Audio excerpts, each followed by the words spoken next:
आइए कथा प्रसंग की तरफ।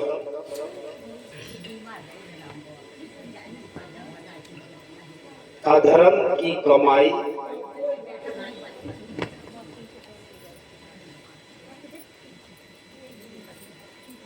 का एक कण भी यदि अंदर जाएगा तो बुद्धि बिगड़ जाएगी।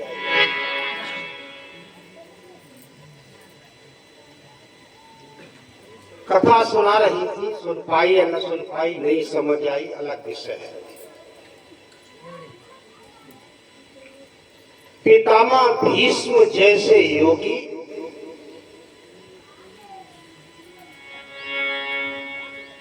की बुद्धि भ्रमित हो गई। क्या धर्म है, क्या अधर्म है, समझ नहीं सके, क्योंकि अधर्म का अन्न अंदर गया था। ध्यान दें, अगर जो जन्म जन्मांतरों के योगी हैं उनकी बुद्धि में परिवर्तन हो जाता है तो हमारी और आपकी क्या दशा है? और उसी का जो परिणाम है तो पंडाल खाली है। सत्य समझ नहीं आता और दिखता तो है ही नहीं। समझ में नहीं आएगा और दिखता तो है ही नहीं, क्यों जो दिखता है वो सत्य होता ही नहीं। ये जो दिख रहा है ना, ये शरीर अपना ये नश्वर है। और हम आपसे पूछें, इस शरीर तुम हो? क्या जवाब होगा? अरे ये मकान बनवाया है, मकान पर नाम लिख दिया कि सतगुरु भवन। इस मकान में आप रहते हैं, लेकिन आप अगर कोई ये कहे मकान इधर आ, तो आप लोग गाली देने लगे। अकल नहीं क्या? और जब मकानी को तो नाम लेके पुकार कोई नाराज ना हो। आप मकान नहीं है।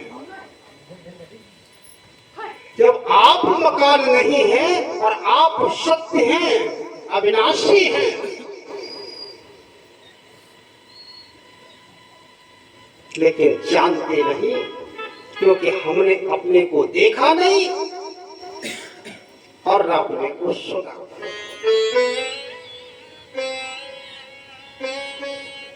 अधर्म का अन्न खाने से पितामह भीष्म जैसे भ्रमित हो जाते हैं तो हमारी आपकी गिनती किसमें है? और दूसरा, ये कहा जाता है कि जो कमाई है ना,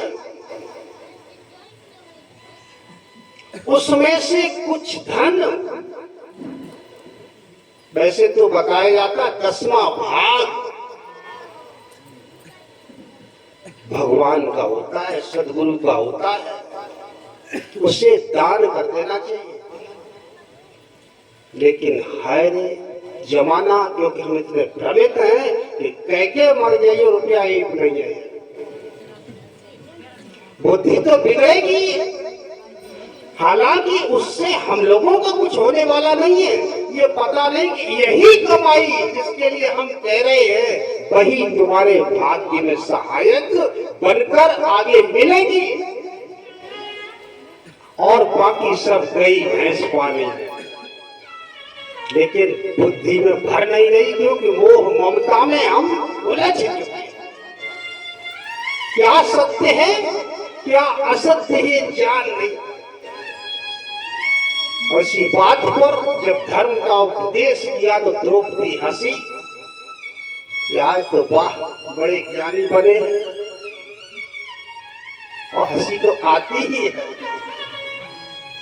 उस दिन आपका ज्ञान कहाँ गया था? जिस दिन आपकी ही कुल वधू में हूँ और आपका ही परिवार था सब, और आप भी मौजूद थे, हमारी साड़ी खींच रही तो उस वक्त आपने कुछ भी नहीं बोला, आज ज्ञान दे रहे। तो यही जवाब था कि मैंने अधर्म का अन्न खाया। हमें ये नहीं पता है कि हमारा खान पान क्या है और हम क्या खा रहे हैं। आज गली गली ठेके की दुकानें खुली, पियो और जियो, नाली में लौटो। कहां से बुद्धि आएगी? कहां से तुम्हारी गति मिलेगी? कहां तुमको भगवान तुम्हारी चटाई बिछाए पड़े कि आ जाओ? सुधारना पड़ेगा अपने आप को पहले, उसके बाद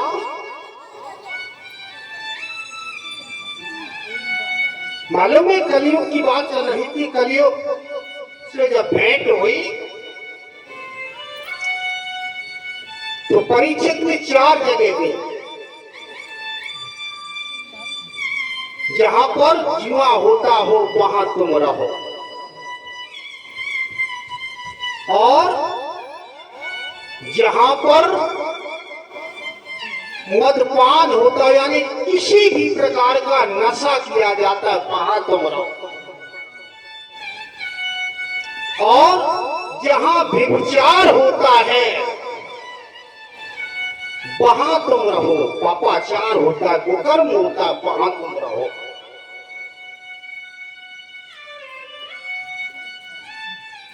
जहां झूठी साची कपोड़ियां कपी जाती हैं, झूठ बोला जाता है, किस्सा टप्पे सुनाए जाते हैं, वहां तुम रहो। ये 4 जगह थी। अब अंदाज लगा लो हम इन 4 जगहों में अगर रम रहे हैं तो कलयुग मेरे सिर पर बैठा है, इसलिए कोई बात उठा नहीं। इसके बाद कलयुग ने कहा वाह, जगह तो बहुत बहुत अच्छी नहीं, हमको कोई तो एक अच्छी जगह दे दो।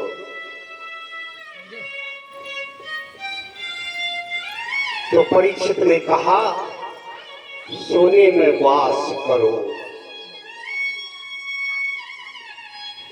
और सोना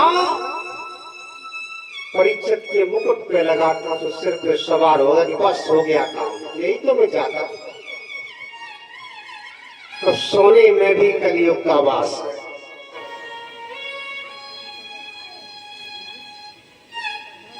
और लेकिन जहां शुद्ध मेहनत की कमाई का होगा तब बात कुछ अलग है। सार है, सार ये है जब सांप लग गया तो परीक्षित कहां गए? परीक्षित किसी तीर्थ में नहीं गए। परीक्षित का शास्त्री के पास नहीं गए जो आज लोग जाते, और परीक्षित गंगा जी किनारे भी नहीं गए। कहां गए? उस गंगा किनारे गए जहां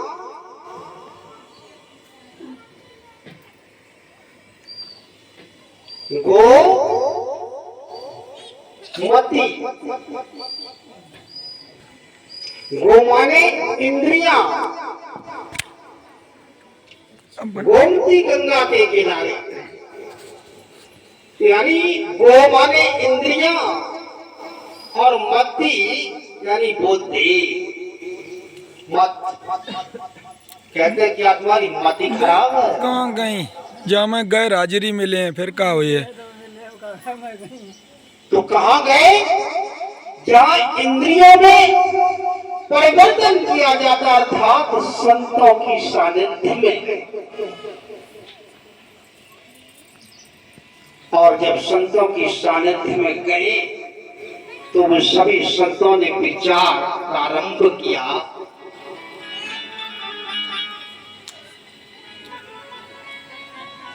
चक्रवर्ती सम्राट हैं भारत के,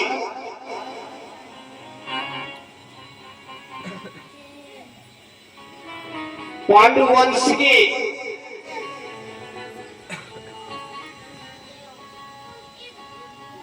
मैं सत्य की थोड़ी बात कर रहा था। हम सब जानते हैं अभिमन्यु किसके पुत्र थे? सब जानते हैं अर्जुन के पुत्र थे। और अभिमन्यु के पुत्र परीक्षित आप हैं। पर सत्य क्या है? सत्य इतिहास के पन्नों से खोज दिया गया। भगवान कन्हैया की प्रेरणा से। हकीकत तो यह है कि हम जो जानते हैं, हमने जो सुना है वो एकदम गलत। हकीकत तो यह है, सत्य ये है कि अभिमन्यु कहे कि न कहे,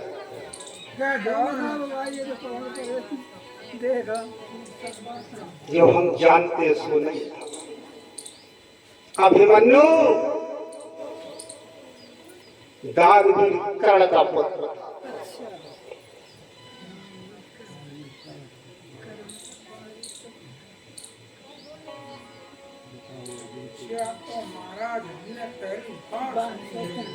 क्योंकि इतिहास में जो लिखा होता है वो यथार्थ नहीं।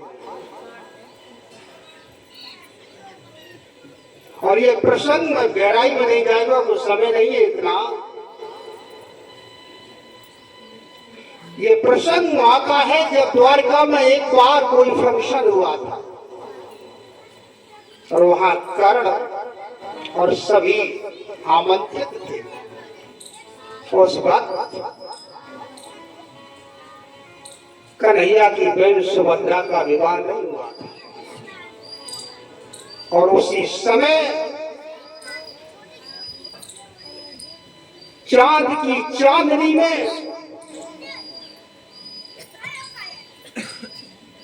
कर्ण का और सुभद्रा का प्रेम हो गया। और उस प्रेम की सीमा यहां तक बढ़ी कि वो सपने बुनने लगे। और जब योग माया से भगवान कृष्ण ने ये देखा कि प्रेम की सीमा टूट चुकी है, तो सुभद्रा को समझाया कि तुम्हारी जो गर्भ में संतान है, मैं मानता हूं तेरा प्रेम शाश्वत है,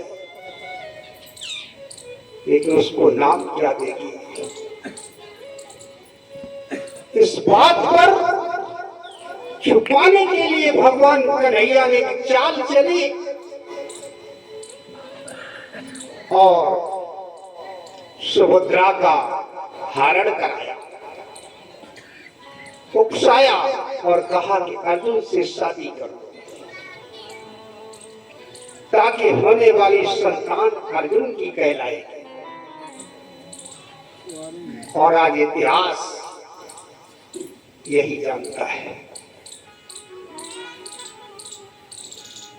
कर्ण जब मरा तो सबसे ज्यादा विलाप सुभद्रा ने किया था। और कर्ण हमेशा ये चाहता था कि अभिमन्यु मेरे सामने ना आ जाए, क्योंकि वो जानता था अभिमन्यु मेरा खून है। लेकिन दुर्भाग्यवश होने को जो मंजूर है होके रहता है। ये तो लीलाधर की लीला थी। जिस वक्त कर्ण मरा, कर्ण का नाम ले लेकर के सुभद्रा रो रही थी। लोगों ने सोचा शोक के कारण बैरी का नाम ले रही है, लेकिन राज कुछ और था। अभिमन्यु को देखकर उसे कर्ण की याद आ जाती। जीवन का पहला प्यार भुलाया नहीं जा सकता, भले ही शादी कहीं हो जाए। और ये होता है आज के देखने मोबाइल में बहुत कुछ देखा जाता है। परीक्षित गोमती नदी, गोमती गंगा के किनारे पहुंचे हैं, जहां सभी संत विचार विमर्श में बैठे हैं। क्या होना चाहिए? 7 दिन बहुत कम है और हमें तो कोई चिंता ही ना है। आज चली जाए या कल चली जाए, श्वास का भरोसा क्या, हाल चली जाए।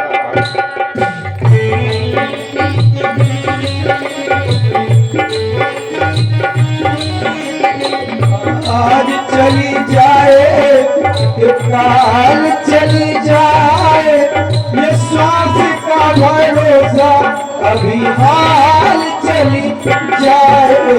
आज चली जाए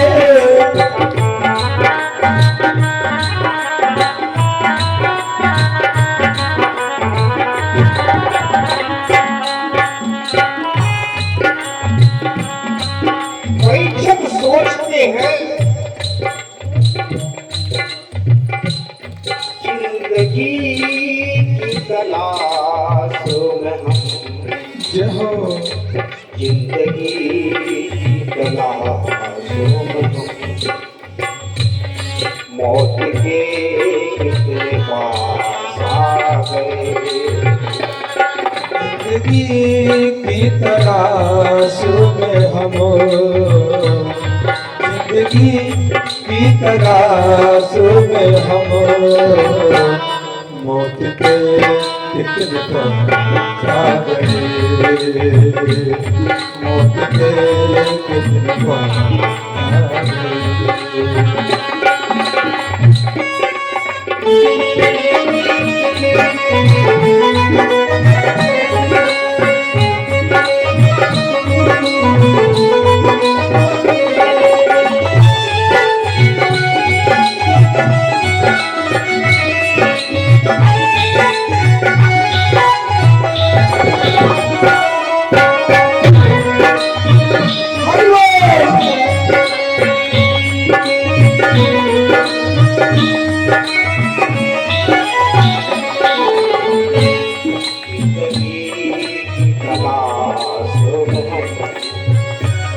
मौत के कितने पास आ गए।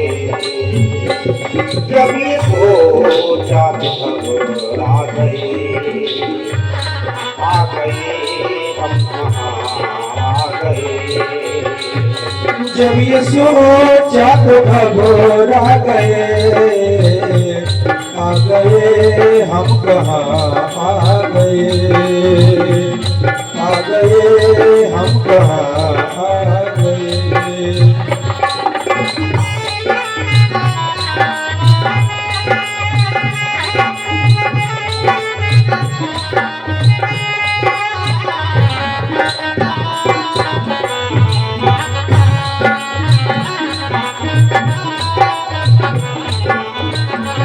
सोचा भी नहीं था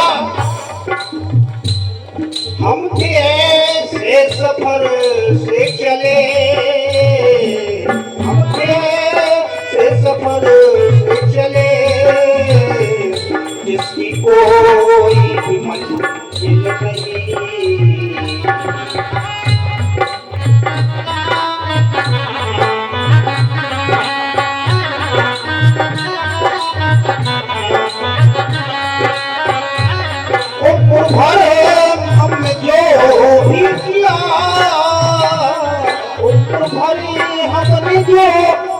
किया उसका कोई भी हासिल नहीं।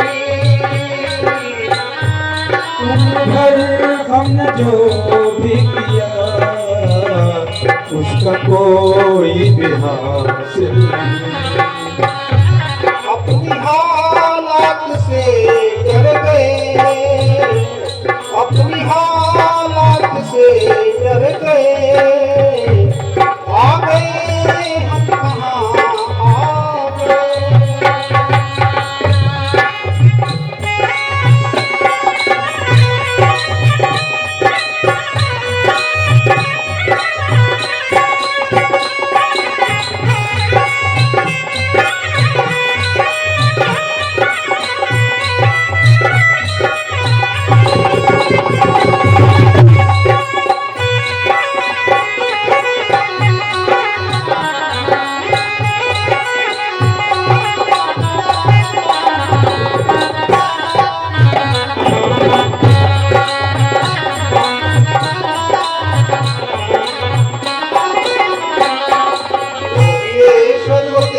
भगवान की जय हो। नारा एक जोर से लगा दिया करो।